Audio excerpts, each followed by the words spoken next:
So ఇక అలాంటప్పుడు కూడా ఏదన్నా వాళ్ళు అది ఇది ఇది అని చెప్పేదని లాగితే మనం చేయగలిగేది ఏం లేదు. అవకాశం ఉన్నంత వరకు మనం లాజిక్ చెప్పాము, మ్యాజిక్ చెప్పాము, రెండు చెప్పాము. లేకుండా చెప్పాలా. కొన్ని ఉంటాయి, కొన్ని వదిలేస్తాం, కొన్ని మామూలుగానే మ్యాజిక్ మీదకి వెళ్ళిపోతాం. సినిమా వాళ్ళు ఆడియన్ కూర్చున్నవాడు విజిల్ వేసాడా, హ్యాపీ ఫీల్ అయ్యాడా లేదా, మెయిన్ మోస్ట్ ఇంపార్టెంట్. సినిమా అంటేనే ఎంటర్టైన్మెంట్. మన వరల్డ్ ఏంటంటే నెగటివ్ ఎంటర్టైన్మెంట్ని కూడా మనం ఇంకా దానిలో కూడా అన్ని పట్టుకొని కూర్చుందాము అని అంటే ఎక్కడన్నా ఐ లవ్ యూ అనగానే పాట పాడతారా రోడ్ల మీద? పాడమనండి. ఒకళ్ళని గుద్దమనండి, ఒకళ్ళకి కదులుతాడేమో చూద్దాం. ఆ సినిమా కొడితే పడతారు. ఇది కల్పితం కదండి, కల్పితం. సో దాన్ని కూడా మీరు లాజిక్లో తీయండి అంటే అది మరి బాధపడాల్సిన అవసరం లేదు. ఎందుకంటే అది మెచ్యూరిటీ ఉన్నవాళ్ళు మాట్లాడేది కాదు. కథనంలో ఒక మంచి విషయం ఉండటం. ఇప్పుడు అరచేత్తో సూర్యుడిని ఎలా అయితే ఆపలేరో ఈ సినిమా సక్సెస్ కూడా ఎవరు ఆపలేరు. కంగ్రాచులేషన్స్. ఇది మెల్లగా వెళ్ళినా కూడా అద్భుతమైన విజయం సాధించింది.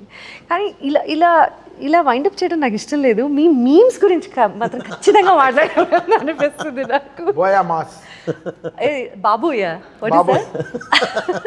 బాలయ్య, బోయా, బాబోయ్. కాదు, నేను మీకు ఒకటి వినిపిస్తా.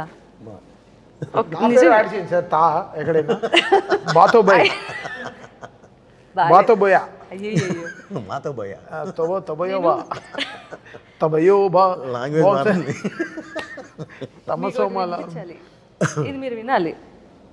ऑलरेडी हमने बोल दिया, ऑलरेडी कॉशन किया, ऑलरेडी हमने बोल दिया,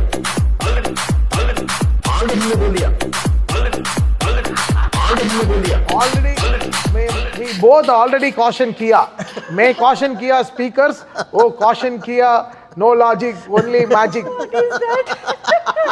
మీ హిందీ ఇంటర్వ్యూ మాత్రం నాకు వచ్చింది మాట్లాడాను, భలే చెప్పారు. నేనేం బూత్ మాట్లాడలేదు. మా అసలు ఆ ధైర్యం ఏంటి? మీరు మాట్లాడాను అంతే. తెలుగు మాట్లాడి నేను ఇక్కడ నేర్చుకున్న హిందీ ఒకటి ఉందమ్మా, నేను అది మాట్లాడాను.